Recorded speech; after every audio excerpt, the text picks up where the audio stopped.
আসসালামু আলাইকুম প্রিয় চাকরি প্রত্যাশী ভাই ও বন্ধুদের জন্য আবারও নতুন একটি চাকরির নিয়োগ নিয়ে হাজির হলাম।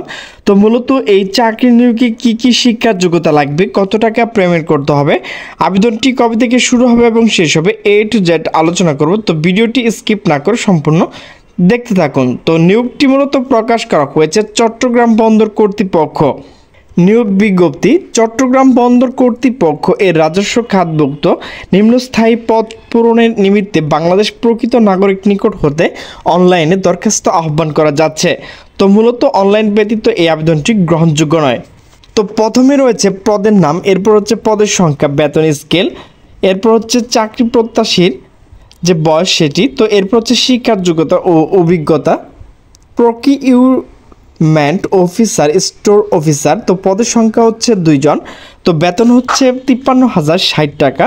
তো প্রার্থীকে অবশ্য 18 থেকে 32 বছর হতে হবে। শিক্ষার যোগ্যতা প্রথম শ্রেণী স্নাতক ডিগ্রি অথবা দ্বিতীয় শ্রেণী স্নাতক সহ কমপক্ষে দ্বিতীয় শ্রেণী স্নাতক ডিগ্রি হতে হবে। এরপর হচ্ছে হাইড্রোগ্রাফার। তো পদের সংখ্যা হচ্ছে 1টি।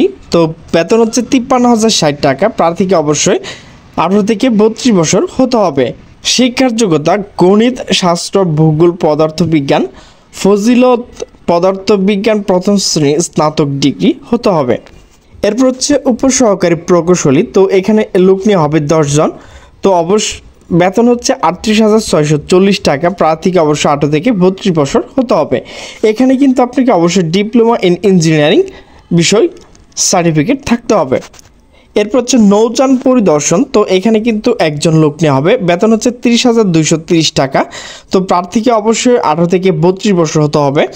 শিক্ষার যোগ্যতা মেরিন ও মেকানিক্যাল, ইলেকট্রিক্যাল, ইলেকট্রনিক্স ডিপ্লোমা থাকতে হবে। এর হচ্ছে BTS অপারেটর। তো এখানে কিন্তু একজন লোক নেওয়া হবে। বেতন হচ্ছে 24,680 টাকা। প্রার্থীকে অবশ্যই 18 থেকে 32 বছর হতে হবে। ডাটা এন্ট্রি কন্ট্রোল অপারেটিং এর কাজে কমপক্ষে 2 বছর অভিজ্ঞতা থাকতে হবে। এরপর হচ্ছে আর ড্রাইভার। তো পদের সংখ্যা হচ্ছে 1টি। বেতন হচ্ছে 23,490 টাকা। প্রার্থীকে অবশ্যই 18 থেকে 32 বছর হতে হবে। এখানে কিন্তু আপনি অবশ্যই 8ম শ্রেণী পাশে আবেদনটি করতে পারবেন। অবশ্যই গাড়ি চালানো, বাড়ির ড্রাইভিং লাইসেন্স থাকতে হবে। এরপর হচ্ছে সহকারী স্যানিটারি পরিদর্শক। তো পদের সংখ্যা হচ্ছে 1টি। বেতন হচ্ছে 22,490 টাকা। প্রার্থীকে অবশ্যই 18 থেকে 32 বছর হতে হবে। শিক্ষার যোগ্যতা কমপক্ষে HSC স্যানিটারি ও ম্যালেরিয়া উচ্ছেদ বিষয় সনদদারি হতে হবে। এরপর হচ্ছে ঠিকাদারকারী। তো পদের সংখ্যা হচ্ছে 1টি। বেতন হচ্ছে 22,490 টাকা। প্রার্থী অবশ্যই 18 থেকে 32 বছর হতে হবে। কমপক্ষে HSC টেট সনদদারি হতে হবে। এরপর হচ্ছে জুনিয়র স্টোরম্যান। তো এখানে কিন্তু 4 জন লোক নেওয়া হবে। বেতন হচ্ছে 22,490 টাকা। প্রার্থীকে অবশ্যই 18 থেকে 32 বছর হতে হবে।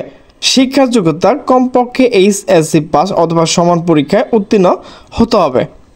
এরপর হচ্ছে নিম্নমান বহিঃসহকারী। তো এখানে কিন্তু 57 জন লোক নেওয়া হবে। তো বেতন হচ্ছে 22,490 টাকা। প্রার্থীকে অবশ্যই 18 থেকে 32 বছর হতে হবে। শিক্ষার যোগ্যতা কমপক্ষে HSC। অবশ্যই এখানে আপনাকে কম্পিউটার বিষয় অভিজ্ঞতা এবং দক্ষতা থাকতে হবে। তো অনলাইন আবেদন ফর্ম পূরণ শর্তাবলী। তো আবেদনকারী চট্টগ্রাম বন্দর কর্তৃপক্ষ ওয়েবসাইট cpadgital.gov.bd। তো এই ওয়েবসাইটে ঢুকে কিন্তু আপনাকে আবেদনটি করতে হবে। তো এখানে কিন্তু অবশ্যই আপনাকে ছবি এবং স্বাক্ষর আপলোড করতে হবে। তো ছবির সাইজ অবশ্যই 300x300 পিক্সেল। এর MB অবশ্যই 100 KB হতে হবে। স্বাক্ষর 300x80, এর MB অবশ্যই 60 KB হতে হবে। তো এখানে কিভাবে টাকা পেমেন্ট করবেন সেই বিষয় নিয়ে আলোচনা করব। তো অনলাইন আবেদন ফর্ম সাবমিট করার পর প্লে নাও অপশন ক্লিক করে প্রাথমিক অনলাইন ফি জমা দিতে হবে। 1 থেকে 2 নং ক্রমিকের জন্য নিয়োগ পরীক্ষা ফি 600 টাকা, 3 নং ক্রমিকের জন্য 500 টাকা, 4 নং ক্রমিকের জন্য 300 টাকা এবং 5, 6, 7, 8, 9, 10 নং ক্রমিকের জন্য পরীক্ষা ফি বাবদ 200 টাকা। তো আবেদনটি মূলত 5ই জানুয়ারি 2025 সকাল 10টা থেকে আবেদনটি শুরু হবে এবং আবেদনটি শেষ হবে 5ই ফেব্রুয়ারি 2025 রাত 12টায়। তো অনলাইন আবেদন ফি শেষ তারিখ হচ্ছে 6/2/2025।